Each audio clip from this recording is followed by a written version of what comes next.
আসসালামু আলাইকুম ওয়া রাহমাতুল্লাহি ওয়া বারাকাতুহু। আউযু বিল্লাহি মিনাশ শাইতানির রাজীম। বিসমিল্লাহির রহমানির রহিম। আলহামদুলিল্লাহি রাব্বিল আলামিন। দেশ বিদেশের যে যেখান থেকে আমাদের ভয়েস মেরিনার সাথে যুক্ত হয়েছেন সকলকে আন্তরিক সালাম ও মোবারকবাদ জানিয়ে শুরু করছি ভয়েস মেরিনার শুক্রবারের বিশেষ আয়োজন সত্যের সন্ধানে। প্রিয় দর্শক, আজকে আমাদের স্টুডিওতে উপস্থিত হয়েছেন আলোচনার জন্য কক্সবাজার শহরের খাজা মঞ্জিল জামে মসজিদের সম্মানিত খতিব এবং আলী জাহাল বালিকা দাখিল মাদ্রাসার মাননীয় সুপার মাওলানা রফিক বিন সিদ্দিক মাদাজিলুল আলী। মহতারাম, আপনাকে আমাদের স্টুডিওতে স্বাগতম। ভালো আছেন আপনি? আলহামদুলিল্লাহ। আপনি কেমন আছেন? আছি আলহামদুলিল্লাহ। প্রিয় দর্শক, আজকে আমাদের আলোচনার বিষয় নির্ধারিত করা হয়েছে অপসংস্কৃতির সয়লাব ও তার প্রতিকার। আমরা সরাসরি এই বিষয়ের উপর আলোচনায় চলে যাচ্ছি।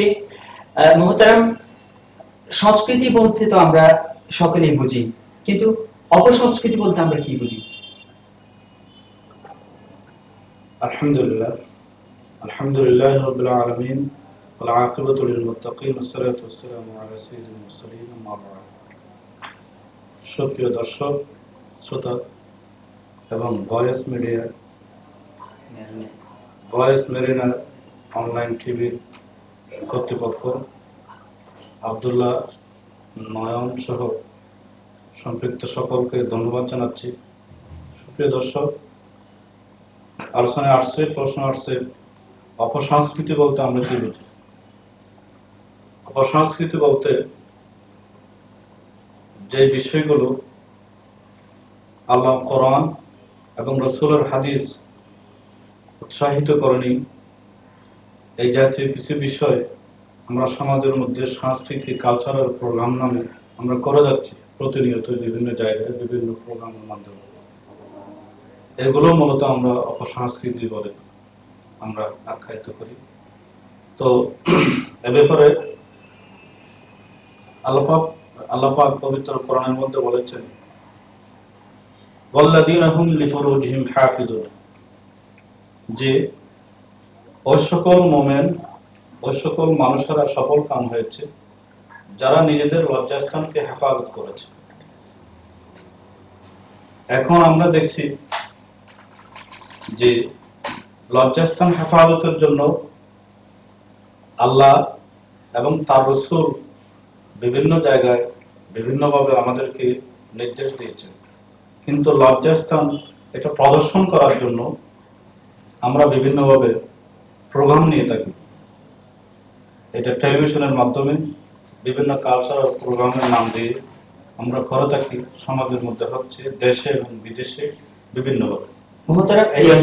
এখানে আমরা এই অপসংস্কৃতিটাকে যে আমাদের সমাজে ইসলাম যে সংস্কৃতিগুলোকে সাপোর্ট করে না, এই যে বিষয়গুলো আপনি একটু বিশদভাবে আমাদেরকে একটু বলবেন যে মানে কি কি বিষয়গুলো আসলে আমরা অপসংস্কৃতি বলতে কোন কোন জিনিসটাকে আমরা দেখছি আমাদের সমাজে? যেমন আমাদের বিবাহ অনুষ্ঠানে সাংস্কৃতিক কালচার বলতে আমরা পবিত্র কোরআন এবং হাদিস, ইসলামী তাহজিব সমুদ্র থেকে আমরা যেগুলো পাই সেগুলো হচ্ছে এই শুদ্ধ সহি শরীয়ত সম্মত। এখানে আমরা দেখছি এগুলো না হয়ে বিভিন্ন ধরনের অবৈধভাবে বিভিন্ন প্রদর্শনী করা হয়। যেমন এই বিবাহ অনুষ্ঠানের নামে মেহেদি অনুষ্ঠান, নাচ গান করে বিভিন্ন কালচারাল প্রোগ্রাম আছে স্কুলে, কলেজে এবং রাস্তায় বিভিন্ন হলে বিভিন্নভাবে এই অনুষ্ঠান হয়, থিয়েটার হয়, এই নৃত্য পরিবেশন হয়। অথচ এগুলো সংস্কৃতি বলে আমাদের কিছু লোকেরা এগুলোকে লালন করছে, কিন্তু পবিত্র কোরআন বলছে না, এটা তো প্রদর্শন করার জিনিস নয়। আমি আরেকটু বলি যে মহিলাদের সতর হচ্ছে এই মুখমণ্ডল ব্যতীত হাতের এই কবজি থেকে নিচের অংশ, পায়ের টাকনু থেকে নিচের অংশ ব্যতীত এই সকল এই এইগুলো ব্যতীত সকল অংশই তার জন্য সতর। কিন্তু এখানে মানে যেগুলো ঢেকে রাখা ফরজ, এটা অবশ্যই ঢেকে রাখতে হবে। এটা হেফাজতের ওয়াল্লাযিনা হুম লিফুরুজিহিম হাফিজুন, আমি একটা আয়াত বলেছি, যারা লজ্জাস্থানের হেফাজত করে এরা দুনিয়া এবং আখিরাতে সফল হয়। এখানে হেফাজতের দুইটা অর্থ হতে পারে, যে একটা হচ্ছে কি সতর, এই আমরা যেভাবে কাপড় করছি এইভাবে সতর ঢেকে রাখা, ঢেকে রাখা। এরপর আরেকটা হচ্ছে অবৈধভাবে মেলামেশা না করা। এখন যেটিকে এই সতর্ক করে রাখার জন্য করার জন্য নির্দেশ দেওয়া হয়েছে, আর সেখানে আমরা এটাকে আরো প্রদর্শন করার জন্য উৎসাহিত করা যাচ্ছে। এখানে আরেকটি বিষয় আল্লাহ রাসূল সাল্লাল্লাহু আলাইহি ওয়াসাল্লাম বলেছেন, মানে যে ব্যক্তি, যে উম্মত আমাকে তার লজ্জাস্থান এবং তার জিহ্বার হেফাজতের নিশ্চয়তা দিতে পারবে, আমি রাসূলুল্লাহ সাল্লাল্লাহু আলাইহি ওয়াসাল্লাম তার জান্নাতের একটা গ্যারান্টি, এটা একটা হাদিস আছে, এই জাতীয় হাদিস আছে। আরেকটা জায়গার মধ্যে বলেছে, মূলত এটা লজ্জাস্থান হেফাজতের একটা বড় ধরনের আমাদের করণীয় হচ্ছে কি, যখনই বয়স হবে সক্ষম ওই ব্যক্তি যাতে, ওই নরনারী যাতে তারা বিবাহ বন্ধনে আবদ্ধ হয়। হাদিসের মধ্যে আছে, ইয়া মাশারাশ শাবাব মিনকুমুল বাতা ফালিয়াতাজাওয়াজ, যে তোমাদের মধ্যে যারা সামর্থ্যবান, যারা সামর্থ্য রাখে বিবাহ করার জন্য, যুবক যুবতী, এরা যাতে বিবাহ করে। মিনকুমুল বাতা ফালিয়াতাজাওয়াজ ফাইন্নাহু আগাসসু লিল বাসরি ওয়া আহসানু লিল ফারাজ, যদি এরা বিবাহ বন্ধনে আবদ্ধ হয় তাহলে এদের লজ্জাস্থান হেফাজত হবে, এদের চক্ষু অবনমিত হবে। এবং এরপরে এটা কোনো ব্যক্তি যদি এটা সম্ভব না হয়, সামর্থ্য না থাকে, উনি রোজা রাখে। যে ব্যক্তি রোজা রাখবে তার এই জাতীয় এগুলো প্রশমিত। এখানে এই হাদিসটা যদি দুনিয়ার যুবক যুবতীরা মেনে চলে তাহলে সকল মানুষ জানাবে বিচার এই অপচার থেকে, এই অনৈতিকতা থেকে বেঁচে থাকে। আমরা যে আমাদের সমাজে যে অপসংস্কৃতিগুলো ঢুকেছে এখন, অন্তত সেখান থেকে মানুষ রক্ষা পাবে। তো মোহতারাম, আপনি একজন শ্রেষ্ঠ আলেম হিসেবে কক্সবাজার থেকে আপনি মনোনীত হয়ে আপনি অ্যাওয়ার্ড পেয়েছেন, মাননীয় প্রধানমন্ত্রী শেখ হাসিনার হাত থেকে আপনি সেটি গ্রহণ করেছেন। আমরা আশা করি আপনি প্রতি সপ্তাহে আপনার মসজিদে আপনি সেগুলো বলেন যে সমাজে যে কালচারগুলো, যে অপসংস্কৃতি, যেগুলো ইহুদি সংস্কৃতি, আমাদের মুসলমানদের সংস্কৃতি না, আপনি আপনার দৃষ্টিকোণ থেকে কোন কোন অপসংস্কৃতিগুলো আমাদের মুসলমানদের ভিতরে ঢুকেছে, বিশেষ করে আমাদের সমাজে ছয়লাভ হয়েছে, এই বিষয়টা একটু আপনি আলোক করতে। সমাজে বিশেষ করে শিক্ষা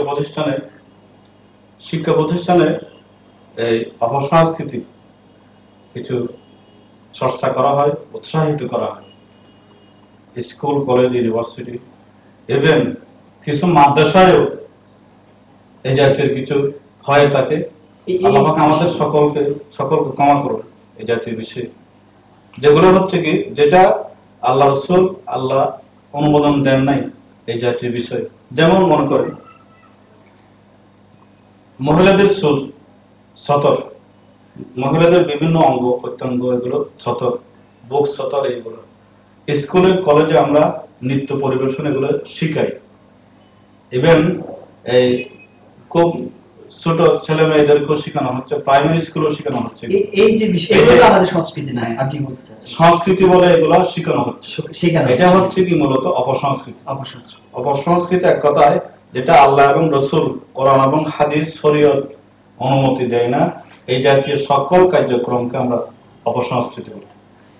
হ্যাঁ, এই জাতীয় এইভাবে স্কুলে, যেমন এই স্কুল, কলেজ, বিশ্ববিদ্যালয়, এই জাতীয় বিভিন্ন প্রোগ্রামে তারা ব্যস্ত হয়ে গেছে সংস্কৃতির নামে, সংস্কৃতির নামে অপসংস্কৃতি ব্যস্ত। এইভাবে সমাজের মধ্যে বিভিন্ন জাতের অনুষ্ঠান, এই যেটাই করুক না কেন, যে কোনো ধরনের একটা আয়োজন হলে মাত্রই তারা গান বাজনা শুরু করে দেবে। তো গান বাজনা কি সংস্কৃতি? কালচার শব্দের অর্থ কি? সংস্কৃতি শব্দ, এটা তো জীবনের সাথে জড়িত। সংস্কৃতি শুধু একটা অনুষ্ঠানের নাম নয়। এখানে আমরা এইভাবে বিভিন্ন রন্ধরে আমাদের অপসংস্কৃতি আমাদের মধ্যে ঢুকে গেছে। আমরা এটা আরেকটা বিষয় খোলাসাভাবে আমরা আলোচনা করি যে আমাদের এখানে বাংলাদেশের বিভিন্ন গোষ্ঠী রয়েছেন, যেমন হিন্দু, বৌদ্ধ, খ্রিস্টান, রাখাইন, তাদের তো নিজস্ব কিছু সংস্কৃতি রয়েছে, মুসলমানেরও সেরকম কিছু সংস্কৃতি রয়েছে।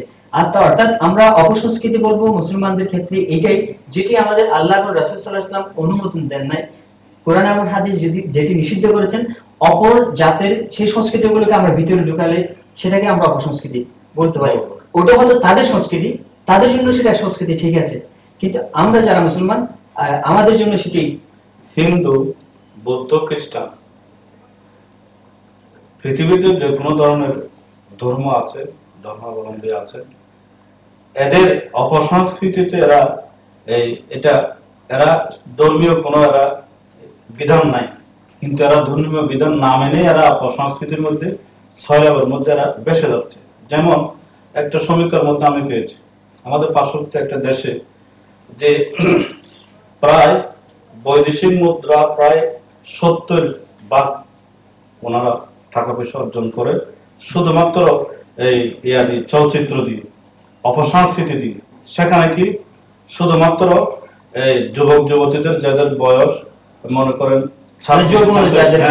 এই জাতির কিছু ছেলে এবং মেয়ে একসাথে ল্যাংটা হয়ে উলঙ্গ একেবারে পাগলের মতো নাচানাচি করবে, হ্যাঁ, বিভিন্ন অঙ্গভঙ্গি দিয়ে, এগুলো সারা দুনিয়ার মানুষকে দেখাবে। কিন্তু এই বিষয়টা তাদের ধর্মনীতি সেটি এটা অনুমতি দেয় নাই, হিন্দু ধর্ম এটা অনুমতি দেয় নাই যে এই জাতির করে মানুষকে মাতাল করে দেয়া, এই অনৈতিকতার মধ্যে, জানা ব্যভিচারের মধ্যে জড়িত হয়ে যাওয়া হিন্দুরাও এরা অনুমোদন দেয়। তাহলে আমরা বুঝতে পারছি কি মুসলমানের পাশাপাশি কিন্তু অন্য ধর্মীয় অপসংস্কৃতি সংস্কৃতির মধ্যে ঢুকে পড়েছে, এবং সেটি আবার মুসলমানের বেশি মানে অনাকাঙ্ক্ষিত বেশি ঝুঁকে পড়েছে। এটা আমাদের বর্তমান বিশ্বের জন্য বড় ধরনের একটা চ্যালেঞ্জের আমরা মুখোমুখি হয়েছি। এটাকে উত্তরণের জন্য আমাদেরকে আরেকটা বিষয় যে আমরা আমাদের সমাজে দেখি যে ছেলেরা মেয়েদের স্টাইলে চুল রাখে, তাদের বিভিন্ন নাক পরে, কান সাদায়, এই যে বিষয়গুলো। আরেকটা জিনিস, মেয়েরা কিন্তু পুরুষের স্টাইলে কাপড় পরে, এই বিষয়টা ইসলামের দৃষ্টিতে কিরকম বলা হয়েছে? এটা মারাত্মক অপরাধ, এটা হারাম, পরিষ্কার হারাম। হাদিসের মধ্যে আছে যে এই যখন এদের শাস্তি হবে এই জাতীয় অপরাধের কারণে, এরা কিয়ামতের ময়দানে অথবা শাস্তির পরে এদের কপালের মধ্যে যেমন মহিলার কপালের মধ্যে একটা পুরুষের লিঙ্গ থাকবে এবং একটা মহিলার কপালে পুরুষের কপালে মহিলার লিঙ্গ থাকবে। এটি এরা মানুষের সামনে প্রদর্শন হবে, তো মানুষরা মনে করবে দুনিয়ার মধ্যে এরা এই জাতের কাজ করেছিল, যারা জানা ব্যভিচারে লিপ্ত হয়ে গেছিল, এরা মানে মহিলা হয়ে পুরুষের বেশ ধারণ করেছে, পুরুষ হয়ে মহিলার বেশ ধারণ করেছে, এরা বিভিন্নভাবে এই জাতের কার্যক্রমে সম্পৃক্ত থেকে সমাজকে নষ্ট করে দিয়েছে। আজকে তাদের এই শাস্তি, মানে ওই চিহ্নটা দেখে মানুষ বুঝতে পারবে যে তারা দুনিয়াতে কি রকম কাজে লিপ্ত ছিলেন। এটা মারাত্মক। মুহতারাম, আরেকটা বিষয় আমরা দেখি যে মুসলমানদের জন্য বিশেষ করে পুরুষের যে চতর, যে হাঁটু থেকে নিচ পর্যন্ত, আমরা এখন একটা সংস্কৃতি লক্ষ্য করছি যে নাভি থেকে হাঁটু পর্যন্ত, এখন একটা আমরা সংস্কৃতি লক্ষ্য করছি যে আমাদের মুসলমানের ছেলেরা যে তাদের প্যান্ট যে পরে, অনেকগুলো প্যান্টের মধ্যে ছেঁটা পাড়ায় এদিকে যে চতরগুলো দেখা যায়, এই বিষয়টাকে ইসলামের দৃষ্টিতে আপনি কিভাবে দেখেন? এটা প্রশ্ন করার পর আমার একটা আল্লামা ইকবালের একটা কবিতার লাইন স্মরণ করছে, ওয়াজা মে হে তুম নসারা তো তমদ্দুন মে হনু ইয়ে মুসলমান হে দেখে শর্মায় হে, যে চালচলনে হিন্দু তুমি, বেশভূষাতে খ্রিস্টিয়ান, কেমন মুসলমান তুমি, লজ্জা করার বিষয়, দেখলেই লজ্জা হয়। আল্লামা ডক্টর ইকবাল এটা বলেছে। জি, তো এটা আমাদের অপসংস্কৃতি থেকে ফিরে আসা দরকার। এই জাতীয় সংস্কৃতি মুসলমানদের জন্য কোনোদিন কল্যাণ হতে পারে না, অমুসলিমদের জন্য কোনো কল্যাণ হতে পারে না। হ্যাঁ, এই জাতীয় সংস্কৃতি থেকে ফিরে আসা শুধুমাত্র একটা মাত্র উপায় হচ্ছে কি, কোরআন এবং হাদিসের আলোকে জীবন ধারণ করা, শরীর ভিত্তিক জীবন ধারণ করা। অমুসলিমরা তাদের ধর্ম অনুসারে, তাদের ধর্মীয় বিধান অনুসারে এরা সাংস্কৃতিক কার্যক্রম সম্পাদন করবে, তাতে করে আর কোনো বিপর্যয় হবে না। বিপর্যয়ের মধ্যে একটা জিনিস আমি এই মারাত্মক একটা ক্ষতি হয়। এটার কারণে দেখেন, আপনারা লক্ষ্য করেছেন কিনা আমি জানি না, যে এইডস রোগ হয়। জি, বিশ্বের যত এইডস রোগীর সংখ্যা আছে, সবচাইতে বড় কারণ হচ্ছে কি এই অবৈধ এই যৌন মেলামেশার কারণে, অপসংস্কৃতির কারণে। এক কথায় অপসংস্কৃতির কারণে এই কালচারাল প্রোগ্রামের নাম দিয়ে এরা সারা বিশ্বব্যাপী এই একটা মারাত্মক একটা বিপদের মধ্যে জাতিকে ঠেলে দিয়েছে। এটা যুদ্ধের মতো। এখানে একটা মনে করেন প্রথম মহাযুদ্ধ, দ্বিতীয় মহাযুদ্ধের মধ্যে যতখানি ক্ষয়ক্ষতি হয়েছে, জি, এর চাইতে বেশি মানুষ মারা গেছে এইডস রোগ হয়ে। মানে এই যে অপসংস্কৃতির সয়লাবের মধ্যে বেশি গিয়েছে। বাংলাদেশও এটার সংখ্যা এখন আশঙ্কাজনক। কিন্তু এখানেও যে এইডস থেকে বাঁচার জন্য ডাক্তারের বিভিন্ন পরামর্শের পাশাপাশি কিন্তু ধর্মীয় অনুশাসন মেনে চলুন এরকম একটি অপশন রাখা হয়েছে। তো এটা ধারা কি আমরা এটাই বুঝতে পারি যে প্রতিটি মানুষ তাদের নিজস্ব ধর্ম অনুযায়ী যদি চলে, সে কিন্তু এই রোগটা থেকে বাঁচতে পারবে। যে কোনো ধর্মের মধ্যে বিবাহের একটা সিস্টেম রয়েছে, যৌনতার একটা সুন্দর সিস্টেম হচ্ছে নেকাহ। এটি দুনিয়ার সকল মানুষ নরনারীর একটি বড় ধরনের একটি এটা সৌভাগ্য বলেন, একটি সম্পদ বলেন। একটি সম্প্রদায় আরেকটি সম্প্রদায়কে ভালোবাসা, আরেকটি সম্প্রদায়ের প্রতি মোহিত হওয়া, এটা একটি আল্লাহর নিয়ামত। হ্যাঁ, তো এইটা মোহিত হওয়া কোরআন শরীফে আছে। 7টি জিনিস মানুষকে এক অপরের দিকে মোহিত করে। এখানে 1 নম্বর হচ্ছে জিজ্ঞাস, হুব্বুস হওয়া। কোন নারী অন্য পুরুষের প্রতি সে মোহিত হবে, কোন পুরুষ অন্য নারীর প্রতি মোহিত হবে, সেটি আল্লাহর রহমত, আল্লাহর রহমত। এই মোহিত হওয়া, এই যে জিজ্ঞানা মানে একে অপরের প্রতি ধাবিত হওয়া, এইটাই দিয়ে আল্লাহ রাব্বুল আলামিন দুনিয়াকে নিয়ন্ত্রণ করতেছেন। এক সময় এই যে একে অপরের একটা মোহিত হওয়া, একটা টান যদি শেষ হয়ে যায়, অথবা বিবাহ যদি বন্ধন শেষ হয়ে যায়, 100 বছরের মধ্যে কিয়ামত হয়ে যাবে, মানুষ আর থাকবে না। মূলত এই যে গুরুত্বপূর্ণ একটি নিয়ামত দিয়ে আল্লাহ এই দুনিয়াকে সৃষ্টি করেছেন, সেটির একমাত্র বিধান হচ্ছে কি নেকাহ। মিনকুম বাতা ফালিয়াতাজাওয়াজ, তোমাদের যাদের সামর্থ্য আছে তোমরা নিকাহ বন্ধনে আবদ্ধ হবে। আমরা সেটি লক্ষ্য করছি যে নারী পুরুষের অবাধ মেলামেশা, যে আমাদের অপসংস্কৃতির যে শৈলী, এটির কারণে কিন্তু আমরা একটা পত্রিকায় কিছুদিন আগে একটা রিপোর্ট দেখেছিলাম যে তরুণ প্রজন্মের ছেলেরা তারা বিবাহতে আগ্রহী নয়। সো এটার কারণে কি আমরা এটাই ধরে নিতে পারি না যে অপসংস্কৃতি, নারী পুরুষের অবাধ মেলামেশার কারণে এই যে সামাজিক যে বন্ধন, যে কোনো ধর্মের যে রীতি, যেটি যে বিবাহ বন্ধন, এখান থেকে যে মানুষের যে একটা আসক্তি না হওয়া, সেটা কি আপনি মনে করছেন না যে অপসংস্কৃতির একটা বড় ধরনের রূপ বলে আপনি মনে করছেন? যে এটা একটা বড় ধরনের কারণ হতে পারে, যে এটা যেখানে এই একটা বিবাহের প্রতি মানুষের অনীহা থাকে, সেখানে দেখবেন যে সেখানে সেই এলাকায়, সেই পরিবেশে, সেই জায়গার মধ্যে জানাবে বিচারের সয়লাব চলছে। এটা কোনোদিন সম্ভব নয়। এটা মাওলানা বলেন, পীর বলেন, আর অন্যান্য এই মানুষ বলেন, সাধারণ মানুষ বলেন, এটা কেউ বলতে পারবে না যে বিবাহ করে নাই কিন্তু জানা থেকে বেঁচে থাকবে, এটা বলতে পারবে না। এটা শক্তি কারণে এটা নিয়ন্ত্রণ করা খুব কঠিন বিষয়। সেই জন্য বিবাহ বন্ধনে আবদ্ধ হলে এটা সেটেল হয়ে যায়। আমরা অনুষ্ঠানের প্রায় শেষ পর্যায়ে এসেছি। আপনি যদি আমাদের খুব সংক্ষেপে বলেন যে আমরা এই জায়গা থেকে প্রতিটি জাতি, প্রতিটি ধর্মের মানুষ কিভাবে আমরা সেখান থেকে প্রতিকার পেতে পারি? আমি তো প্রথমেই বলেছি যে আল্লাহ রাব্বুল আলামিন পবিত্র তার আয়াতের মধ্যে বলেছেন, কুল্লি আজওয়াজিকা ওয়া বানাতিকা ওয়া নিসাইল মুমিনিন ইউদিনিনা আলাইহিন্না মিন জালাবিবিহিন্না যালিকা আদনা আন ইউরাফনা ফালা ইউযাইন ওয়া কানা আল্লাহু গফুরুর রহিম।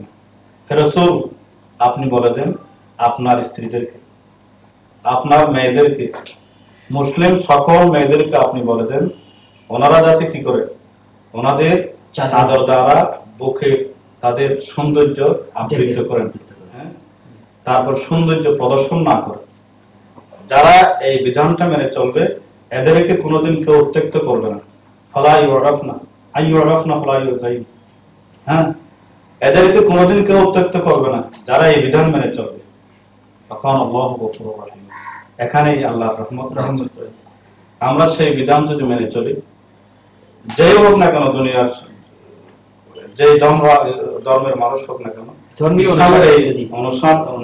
ইসলামের এই বিধান যদি অন্য ধর্মের মানুষ হলেও যদি মেনে থাকে, তাহলে এখানেই কল্যাণ নিহিত রয়েছে এবং এই সেখান থেকে আমরা উত্তরণ করতে পারবো। এই যে মারাত্মক, এই যে এইডসের মতো রোগ, এই বড় ধরনের বিপদ, এটা একটা সাইক্লোনের মতো, এটা একটা এই ঘূর্ণিঝড়ের মতো, এটা একটা মহাযুদ্ধের মতো বড় একটা আতঙ্কের মধ্যে আছে। এই যে যুব সমাজ যে শেষ হয়ে যাচ্ছে, এই জন্য এদের জন্য আমাদের নসিহত হচ্ছে, আমাদের ওয়াজ হচ্ছে যে তারা আল্লাহর দ্বীনের এই বিধান মেনে চলবে, পবিত্র কোরআনের আলোকে, হাদিসের আলোকে নিজের সৌন্দর্য প্রদর্শন করবে না, নিজের সৌন্দর্য আল্লাহর কিতাব মতে পর্দা করে চলবে। তাহলে সমাজের মধ্যে এই অপসংস্কৃতি আরো অনেক বিষয়ে অনেক আলোচনা রয়েছে, কিন্তু একটা বিষয়ে একটু গুরুত্ব বেশি দিলাম, আলোচনা বেশ করার জন্য চেষ্টা করেছি। তো সকলকে ধন্যবাদ জানাচ্ছি। আপনাকে অসংখ্য ধন্যবাদ, অনেক সারগর্ভ আলোচনা করেছেন।